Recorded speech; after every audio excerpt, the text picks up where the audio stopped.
Greetings everyone, Corey here. Time for a midnight review, and today we went to go see Eternals, Marvel's latest in-theater movie. Well, yeah, because I had to remember Shang-Chi was actually in theaters too as well. Oh man, it felt like a while ago since I've seen that. Gotta go rewatch it actually. Well, definitely when it comes out on Blu-ray for sure. But yeah, back to Eternals. It was, I gotta say, okay, overall, it's a good movie. Nearly great movie. It's definitely not the worst Marvel movie, I would say, but it's not the best, of course. Um, it's a different tone than most Marvel movies. It's more serious, and overall, it's just more. It's more interesting to see these characters because they're based off legends pretty much throughout history. Where now there's in the Eternals way, Marvel way, they're pretty much saying they were the base of what those legends were based off of. So they have a lot of similar powers, but also different powers too. And just as far as defeats and everything that they can do, it's pretty unique. Each Eternal has its own unique power, but they all feel very similar, like they come from the same source, pretty much, because Celestials pretty much made them. So it's cool to see, that light kind of energy swirl build up. Everything to each one of them has a different style and different feel to them. So it's nice. I mean, there's a good variety between them all.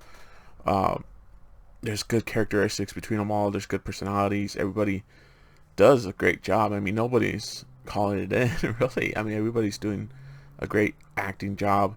Um, Music, scenes, there's lots of different locations. So you get to see different areas of time through the human race, pretty much, where they're helping intervene or teaching these technologies, these sources to help them advance. And it's pretty cool seeing these old sites that we forgot about, or a lot of times you don't learn about in history in school and stuff like that. And yeah, it's pretty cool. I really like the scenes that when they go back in time and they show them in the different worlds, well, the different societies, not different worlds, because it's all on Earth. And it's interesting because the trailers give you the basic plot of it, but of course they do hide stuff. Um, yeah, they didn't really give too much away, really, besides the main plot point.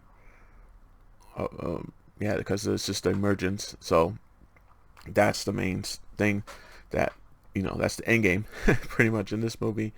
But yeah, man, it's definitely different for sure. The tone, the style. There's definitely more. It feels more mature. It doesn't feel, like I said, it doesn't feel as like most Marvel movies. Like it's more. It's probably the most mature movies outside of. I mean, the TV shows. But as far as the movies go, it's probably the most mature one they've done. I can't really think of one. Uh, I mean, Endgame they deal with accepting, death and stuff. Infinity War, of course, they lose at the end. So, but yeah, it's like the TV shows definitely.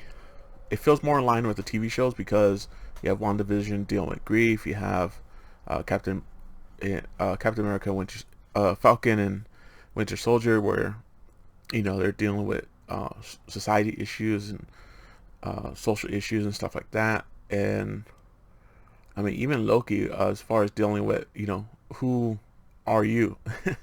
What makes you you? And, dealing with that whole thing. But of course, they go into the multiverse. But yeah, Eternals is kind of one of those things where it's like, what makes us human? Because the Eternals were created. They're not human. They look like humans, but they're not human. And they were set on a mission to, help humans. So against these deviants, these monsters, and that's the movie of it. Is pretty much what is it like being human? What makes us human, of course, and it's definitely more deeper in that aspect as far as what they show and what they talk about. So it's definitely something different. That's why, like I said, it's probably a more mature movie. It's definitely probably not that great for kids. There is one scene that kind of seemed like it went on a little too long to get the point across, but I guess it pays off in the end. There is a controversy with the movie, of course, which is a stupid controversy, and that's all I gotta say about it. Because that's honestly, if you see the movie, you're gonna think the same thing. So, yeah. As far as the critic reviews, I get it. I get why it's so low. As far as the critics, I'm sure the audience is going to be much higher. I mean, it's definitely going to be at least over 80% for sure. I think critics have it in the 50s, high 50s maybe. I think last time I checked. I know it's on a fresh rating on the Rotten Tomatoes. It's green, so it's under 60. But I get it. Critics are critics. They often don't think about, popcorn. Like, they'll always rate like popcorn movies, summer blockbusters, superhero movies often are usually rated pretty low anyways. So, they usually rate things that are more visual than storytelling, or don't have all the basic beats and everything to it, lower, even though the audience will enjoy it a lot more.